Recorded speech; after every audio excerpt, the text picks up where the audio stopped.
Oh. Mom!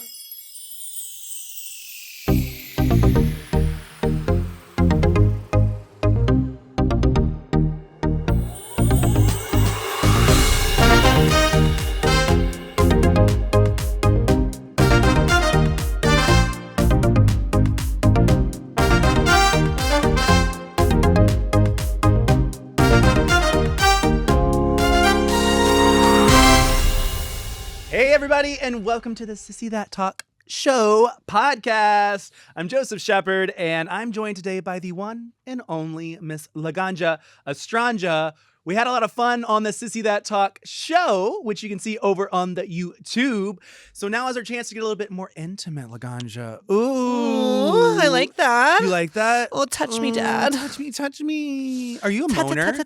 Touch me. I want to be I can't sing, but dirty. Yeah. Mm-hmm. Going a little Rocky Horror? Yes, God. Do you moan? Are you a moaner? Are you a... Oh, I put on a full You put on a full show. Stunt. Oh, yeah. I give you the full fantasy, baby. Oh, yeah. I always find it odd, like, if you are doing anything with anybody and they're just dead silent. I like it. It's mysterious. You know, it's like, what are they thinking? But what are they thinking? That's where my head goes. My head I know what starts they're freaking thinking. out. They're thinking, this queen is fucking hot and hot. I get so lucky. You know what? Maybe I need to change that mindset. That's what it needs to be. You were talking earlier right before we did this, and I want to touch on this because You want to touch me? Yes, I do want to touch you. Mm-hmm, got it. But you were talking about how you hate Marvel movies. I do. I don't like them either. I just can't get into it. You know, there's the one where it's kind of like dirty and funny, Deadpool. Yes. I love that one. Yes. And I didn't even think I would subscribe to Ryan Reynolds, but I do. I like it. Yeah. I even saw the second one. That's how much I enjoyed the first one. Yeah. But yeah, overall, like superhero vibrations, I just can't get into it. I don't know what it is. Like, I remember back in the day, I could get into Tobey Maguire with the whole Spider-Man, also because Kirsten Dunst was there and I live for her. But yeah, just like overall, like, I don't know. Can you say that word? Which one? Overall. Overall. Is it overall? It's like recess. Recess? Exactly. Overall and recess. Yeah. No, I'm like Missy Elliott, you know, I like to flip it and reverse it. yeah. Yeah. Of course. Yeah. So every once in a while, a word comes out, and I'll probably ask you what it is. Sounds good to me, doll. Well, yeah, I think the thing about Marvel movies that never really clicks with me is like, why do we need a 15-minute action scene, and why is the plot really bad? I don't want to watch an action scene for 15 minutes. I already know you guys are going to beat each other up. Now, I disagree there because I love action films, so I can get into a 15-minute action scene. It's just that they're wearing capes and tights, and I'm like, girl, come on. Like, I'd rather see, like, you know, what's the one with Sandra Bullock when she's on the bus? Miss Congeniality? Where she's on the bus. Oh, Speedway? Speed. Loved. Yes. So like I can get down. Italian Job, amazing action film. Like it's a little bit too much of the suspension of belief that I don't know. And you would think because I love dramatics and costumes that I would like it, but I don't know. It seems silly to me somehow. I can see that. Yeah. What do you think about horror movies? Love horror. Horror is my favorite genre. Okay. What's your favorite? Do you have like a favorite? Favorite horror movie? I mean, it's hard to say, but I would definitely say like in my top 3 or 4 or 5 would definitely be Rosemary's Baby. I love a good throwback moment. I love the remake of Texas Chainsaw Massacre with Jessica Biel. So good. There's this little small independent film called P2 that I'm really obsessed with about a woman who gets trapped in a garage. It's like a 2-person film, which I think is like super fun.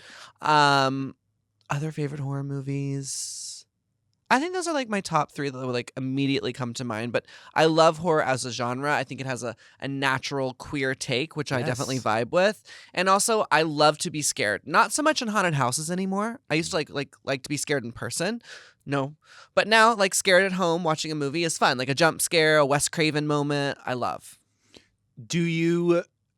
Is your experience enhanced by the weed when you watch a horror movie? Like, do you have to be high?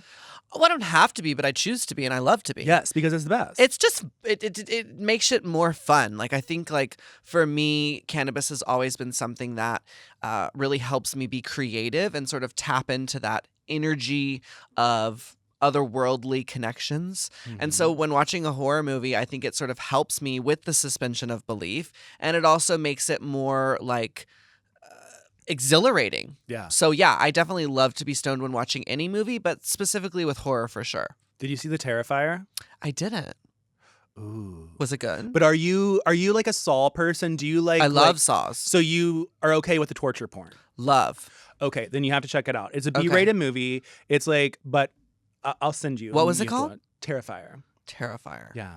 Everyone's raving about The Barbarian. Have you seen this? Oh my God, I hated it. Did you? Yes. Damn. I think that my thing is like when people hype up a movie so much, I just don't watch them. Like Okay. I still haven't seen Avatar. Okay, now wait. Stop. We're wearing blue today, We so are you wearing need to stop what you're saying and listen to me. Okay. I hear what you're saying. I don't mind a hype. I love a hype. I think hype is okay. But for some reason, I don't love like cartoon vibes. So Avatar for me, I was like, what? It's like digital. I didn't care, so I never saw it. And then literally like a year ago in Corona, my best friend who's obsessed with the movie was like, we're going to watch this, Mary. It is so good, Joseph. Really? Like there is a reason why people loved it.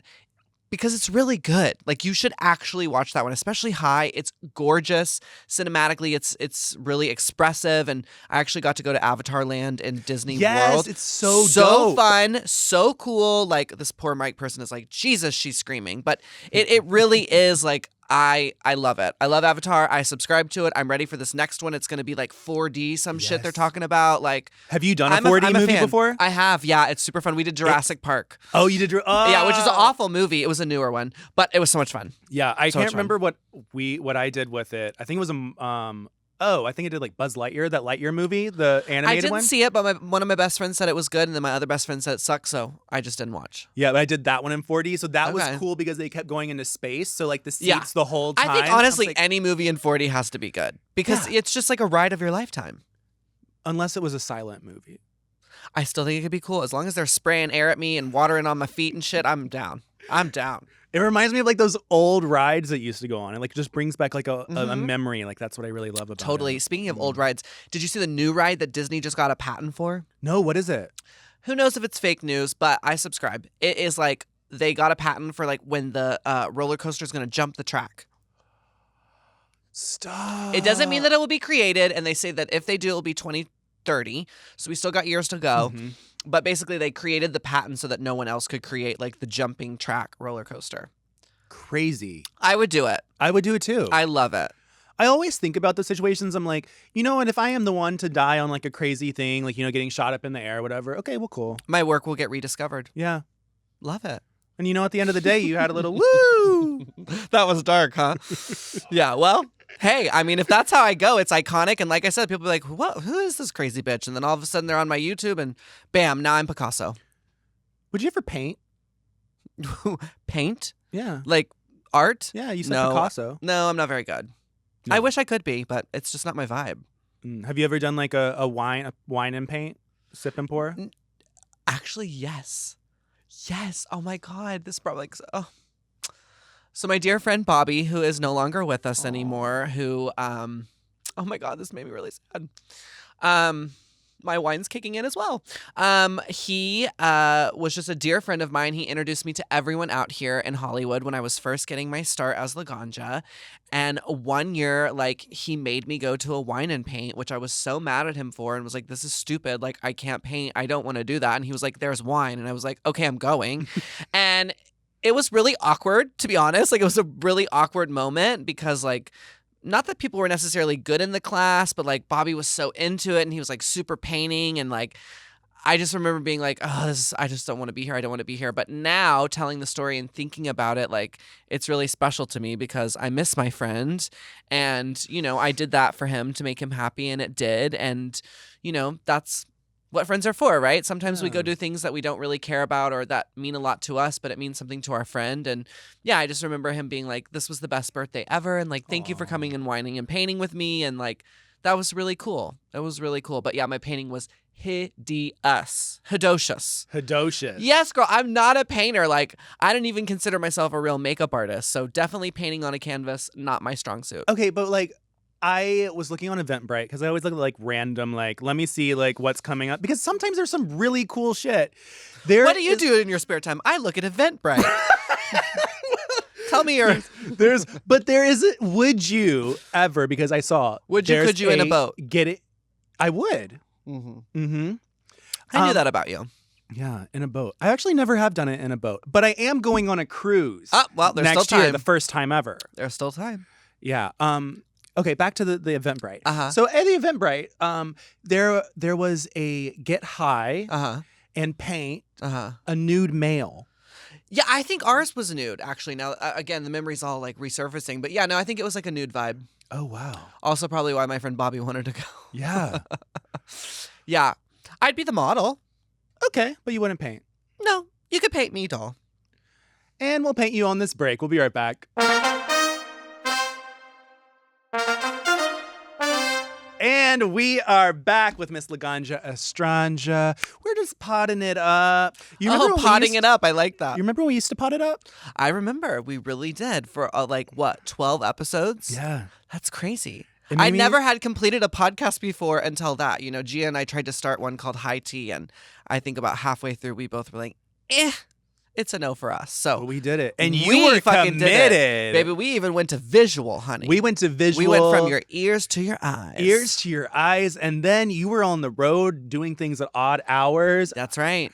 In Puerto Rico in a hotel. Yes. I remember. Oh, It was a good time, though. it was a really good time. I think our podcast was really well received as well. Yeah, it was very well received. Yeah. I think that it was so much fun to do. I was so glad that you agreed to do it with me. Absolutely. And I was it was- honored I got to. Yeah. And it was awesome being able to talk about drag with someone who does drag Yeah. and kind of critique and learn along the way. Because I think it's very hard for somebody who doesn't do drag Sure. to talk about it. Sure. You know, and I think that having you there, it just made it.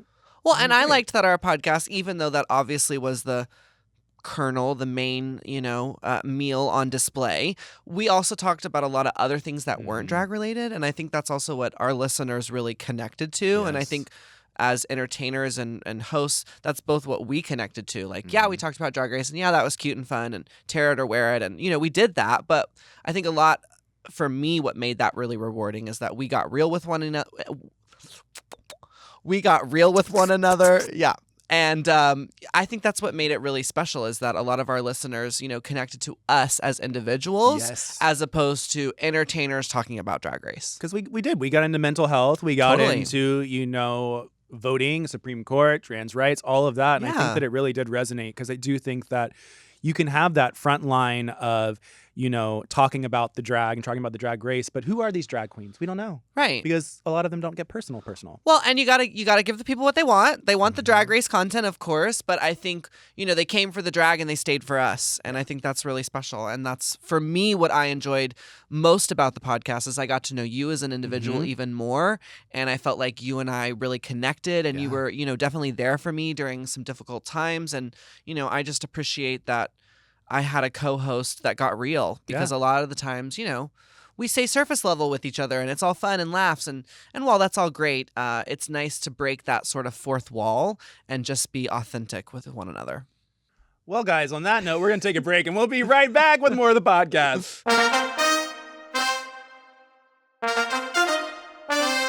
We are back. I'm chatting with Miss Laganja Estranja. Laganja, you have had a big career in the reality world in some aspect, shape, or way. You That was the biggest read I've ever heard. You have had a big career in some sort of way. Yeah, thank you. I feel the same. Well, because I know that we've talked before about how you don't necessarily enjoy reality TV. Sometimes my Not all words of it, don't yeah. come across. Not all how of they it. should. Yeah. But you were on So You Think You Can Dance. Yes. You were on Drag Race. Yes. You came back from the ceiling. Yep. And you've said multiple times, don't ask her again that she would not do an All Stars. But That's right. You're yeah. going to ask me again. No, I'm not going to Oh, ask you okay. I was again. like, you motherfucker. I've already asked you Can that we question cuss on many this? Yes. You motherfucker. No. But I heard that you broke your shoes, your physical shoes. I did. They finally bit the dust. I did the number like 150 times. Like insane. Did you count? Yeah, I counted up to 100, and then now I've just been sort of like guessing a little bit. So it's like around 150.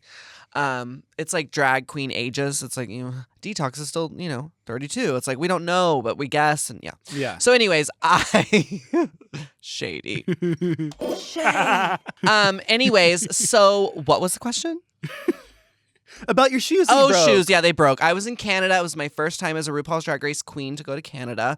I unfortunately got a DUI in 2011, which kept me out of Canada for many years because they're very strict, which I love. Oh, you got it in Canada? No, I got it here in California. Oh, and they didn't Canada let you won't in. allow people into their country when you're bad. So I like that, though. I think that's good. Yeah. Don't allow fucking drunk people into your country. Yeah, I don't allow drunk people into my life now. Yeah. Just myself. But anyways, the point is I went to Canada. I'm doing the number. It's at this huge venue. It's called Playdate. Tiffany Box, shout out to her for booking me. Anyways, it was huge, and I was just running amok and just trying to do the most. And baby, they zipper. It was the zipper. And the zipper had already broken, so I used a bobby pin to, like, you know, fish through, like, the hook and then, like, to zip and zip. But no, it finally, like, the zipper busted, bitch. Yeah. So they're just out of repair. No, I think I could totally get them replaced, but it's, like, weird how it happened because that happened and then, like, no one has booked me to do that number since. I've also tacked on an extra fee if you want to see that number, so that could have something to do with it. That's smart, though. It's not only smart, it's called business. Yeah. And I'm a businesswoman. So anyways, it sort of felt like, yeah, it had come to a close, and if and when the price is right, we will go get those resold and rezippered, and we'll be back getting physical again. But until then, they rest in my closet in peace. 150 times. Yeah. How did your cooter not hurt? Well, I have what you call Invensacooder. Okay. It's kind of like a Marvel movie. You know, Okay. it just keeps going. Does and it have going. a cape? In a way, Mhm. yeah. It has a sheath. Emphasis on sheath. Sometimes I don't know how this shit comes out my mouth. I don't even either. When I hear myself, I'm like, girl, you are too much. No, I love it. That's why I you're a love teen it. too much. Period. Wait, but like, how did you prevent yourself from hurting yourself? Or did you hurt yourself? Definitely hurt myself. Definitely have a bruise or two, cut or two. Specifically when I was in Puerto Rico and I jumped from the second floor. Definitely got hurt that time.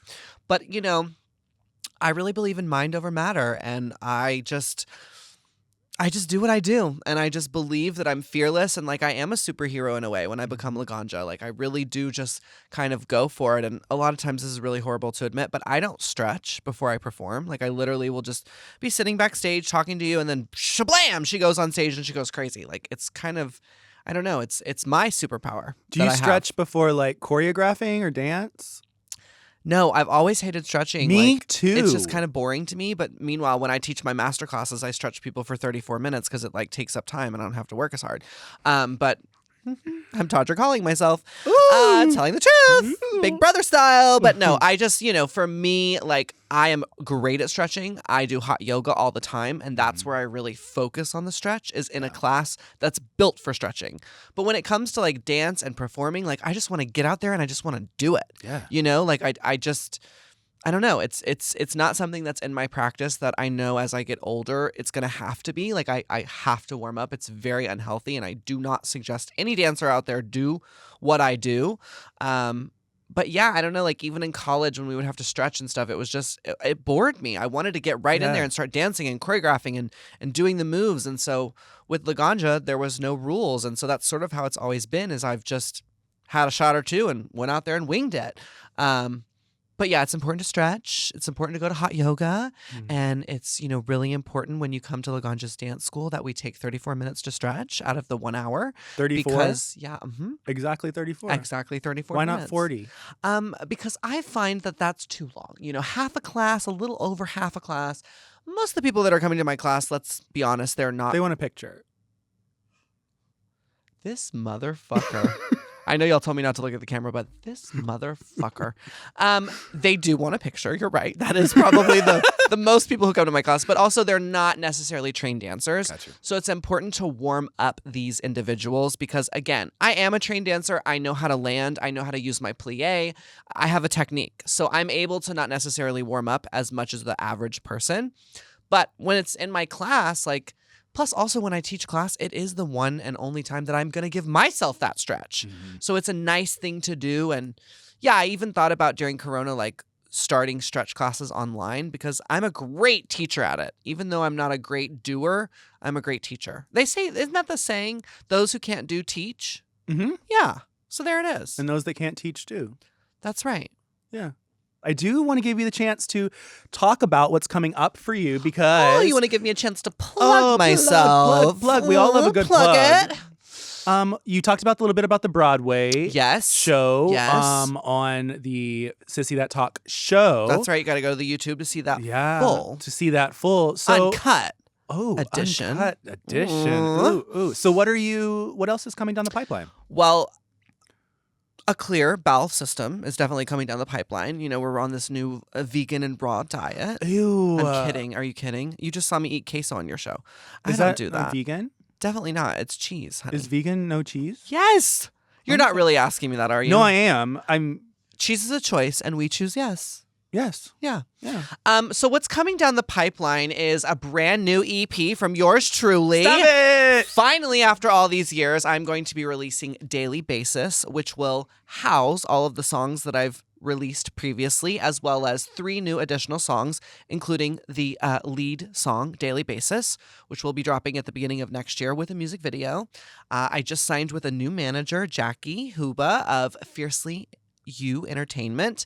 So I'm very excited to start working with her to really start pitching this idea that I am a musical artist. I did a lot of singles, and so I'm finally excited to release this EP, touring as myself with 2 background dancers, and then hopefully releasing my debut album, which I already have the title for, even though I don't have the songs. Iconic. That'll be the debut album. So we're gearing up for that, you know. I've been really influenced by Kim Petras. Mm-hmm. I'm super excited by her opening the doors for people like me to really step in there and show people like we mean business with our music. Mm-hmm. You know, Alaska Thunderfuck is another person who's really inspired me with my music. And so next year, I just really want to focus on this. Yeah. And I'm super excited to have people see my musical abilities. You know, I'm not a Laguna Blue. I can't sing for real, but with autotune, I am as good as any other pop star that's coming out of the pipeline now. So I'm excited. You know, I really can't wait for people to see me in a different light, and I can't wait to start performing my original music because as much as I love lip syncing to other divas, I feel like there's something really special when I create the kernel that then explodes into the popcorn. And so this is the year. I'm ready to pop it on out. Pop it on out. Ooh.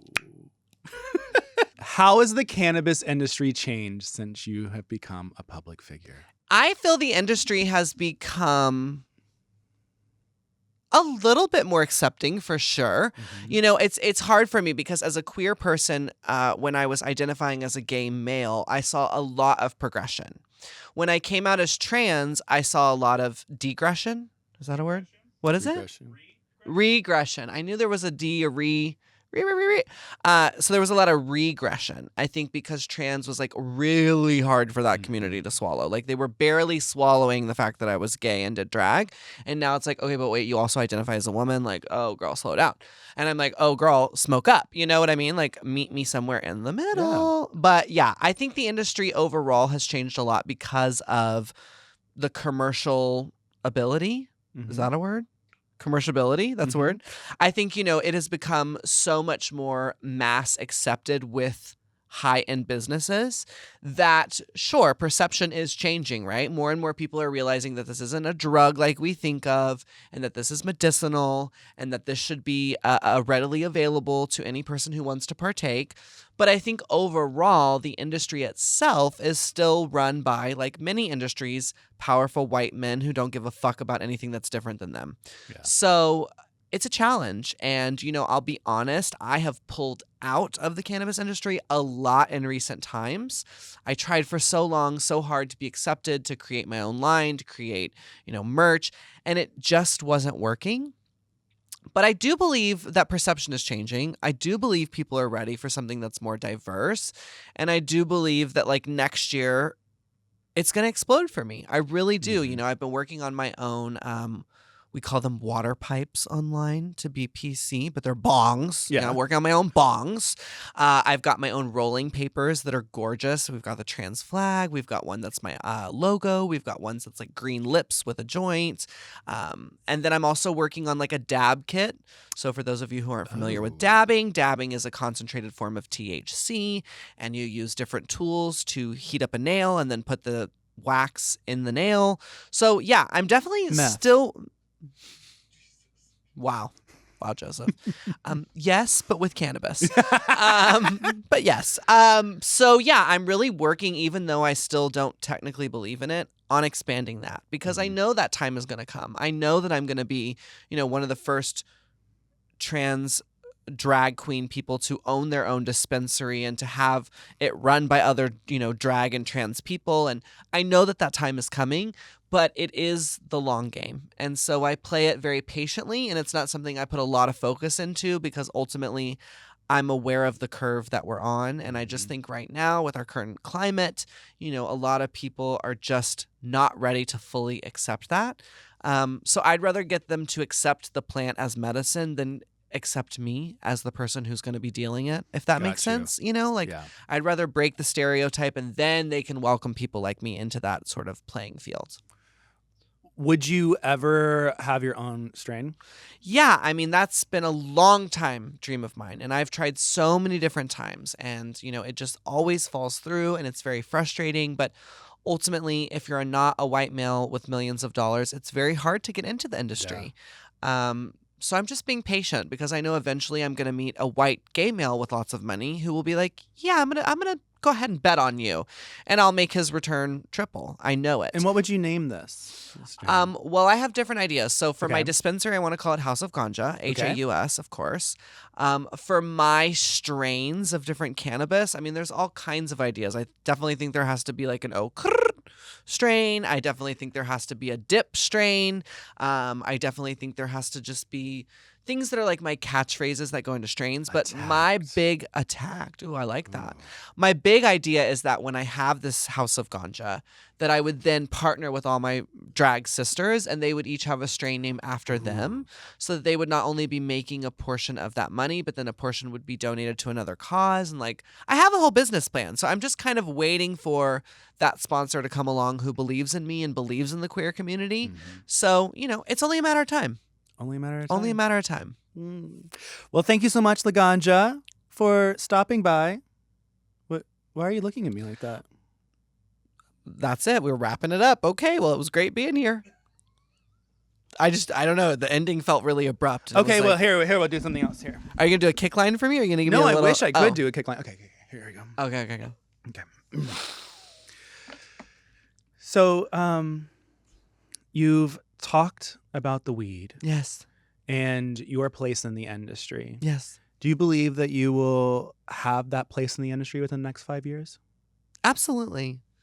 I believe home is where the heart is, and the heart is a hoe, and so I shall go on my merry way today, tomorrow, and yesterday. I don't know. And we're going to go on our merry way out of this podcast. Thank you guys. Seriously, get me out of here, Jesus!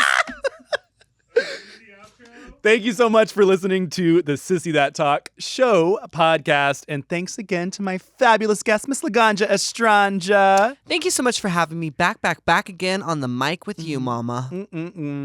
I'm Joseph Shepard, and we want you to subscribe to make sure you do not miss an episode of this lovely podcast. You can do that on your favorite podcast app. And if you haven't already, make sure to check out the Sissy That Talk show on YouTube. It's different than this podcast. We got fun games, fun everything, and Laganja gets raw. Ooh! Sissy That Talk Show podcast is a Moguls of Media and Forever Dog production. Hosted by Joseph Shepard. Produced by Big Dipper, Joe Cilio, and Mariah Nicholas. Engineered by Margot Padilla. And edited by Doug Robertson.